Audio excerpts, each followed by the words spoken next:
বন্ধুরা সকাল 11:30 বাজে। তো মাকে নিয়ে আমরা চলে যাচ্ছি অ্যাপোলোতে, কেননা অ্যাপোলোতে মায়ের টেস্ট রয়েছে। সেই কারণে আমি আর আমার ননদ দুজনে মিলে নিয়ে যাচ্ছি মাকে। দুদিন আগে ডাক্তার দেখানো হয়েছিল, তো ডাক্তার বলেছিল এন্ডোস্কোপি করবে, কেননা মায়ের একটু গ্যাসের সমস্যা হচ্ছে। সেই কারণে মাকে অ্যাপোলোতে নিয়ে এসেছি। তো মা ভীষণ ভয় পাচ্ছে, বারবার জিজ্ঞাসা করছে মেজো বউ আমার কি লাগবে। আমি বলছি না, কোনো কষ্ট হবে না, তুমি চিন্তা করো না। তো রিসেপশনে টাকা জমা দিয়ে লাইনে বসে আছি। এবার মাকে আস্তে আস্তে ভেতরে নিয়ে যাব। মা চলে গেল ভেতরে, আমাদের ঢুকতে দেয়নি, আমরা বাইরে বসে আছি। চলো কথা বলতে বলতে মায়ের দেখো টেস্টও হয়ে গেছে। মাকে জিজ্ঞাসা করছি মা ব্যথা লেগেছে কিনা, মা বলছে হালকা একটু ব্যথা লেগেছে। যাই হোক, আর বেশি কথা বলবো না। তো বন্ধুরা আমরা টোটোতে উঠে গেছি, এবার আমরা বিটি রোডে যাব। বিটি রোডে গিয়ে ভগবতীতে যাব, কেননা মা কালকে রাত্রি 9টার পর থেকে আর কিছু খায়নি, রাত 12টা অবধি শুধু জল খেয়েছে, আর এখনও সকাল থেকে কিছু খায়নি, যেহেতু মায়ের টেস্টটা হয়েছে খালি পেটে। তো এখন আমরা কথা বলতে বলতে দেখো ভগবতীতে চলে এসেছি, তো মাকে কিছু খাইয়ে নেবো। তো চলে এসেছি আমরা ভগবতীর সামনে। আমরা যখনই ভগবতীতে আসি আমরা বিশেষ করে আগে সবার আগে চা খাই। তো আজকে চা খাবো না, কেননা সেরকম কেউ আমরা ভারী টিফিন করিনি, সেই কারণে আমরা আজকে সবার আগে কচুরি খাবো। তো আমরা 4জন মিলে 4 প্লেট কচুরি নিয়ে নিলাম 2 পিস করে, কেননা এই কচুরিটা ভীষণ টেস্ট। আর এখন তো কড়াইশুঁটি খুবই সস্তায় পাওয়া যাচ্ছে, আর কড়াইশুঁটির কচুরি বানায় ভগবতীতে। ভগবতীতে যখনই যেই কচুরি হয় খুবই টেস্টি হয়। আর সোদপুরে আসলে আমরা ভগবতীতে আসবো না, এটা হতেই পারে না।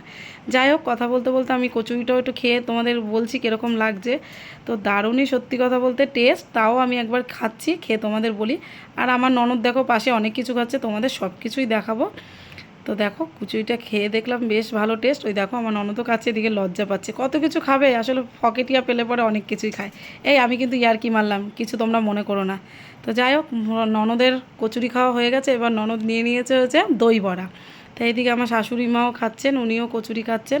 তো ওনাকে কচুরি দিয়ে আমি আবার একটু মিষ্টি দিয়ে দেবো, কেননা কচুরিটা খাওয়ার পরে একটু মিষ্টি খাবে, মা মিষ্টি খেতে ভালোবাসে। তা বিশেষ করে তো মাকে নিয়ে সেরকমভাবে বেরোনো হয় না, সেই কারণে মাকে এখানে একটু নিয়ে এসেছি, মা একটু কিছু খেয়ে নিক। আর আমাদের এই যে বাপিদা আসে, বাপিদা ভীষণ কথা বলে। চলো কথা বলতে বলতে চায়ের এখানে চলে এসেছি, মালাই দিয়ে চা দিয়ে দিয়েছে। এবার আমরা চাও খেয়ে নেবো। মা গরমে চাটা খেতে পাচ্ছে না, বসে রয়েছে। মায়ের মুখটা খুবই শুকিয়ে গেছে, শরীরটা একদমই ভালো নেই।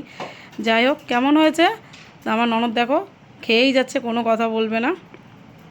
তো চলো আমাদের বাপিদাকে তোমাদের একটু দেখাই। এ দেখো আমাদের বাপিদা, আমরা যেখানেই যাই টোটো করে আমরা বাপিদাকে ডাকি আর বিহারিদাকে ডাকি। আর বাপিদার সাথে সত্যি কথা গেলে পরে মনেই হয় না যে মন খারাপ, কোথা থেকে যে হাসাবে সত্যি বলার মতনই, যে কোনো কথাতেই বললে পরে হাসতে থাকবে।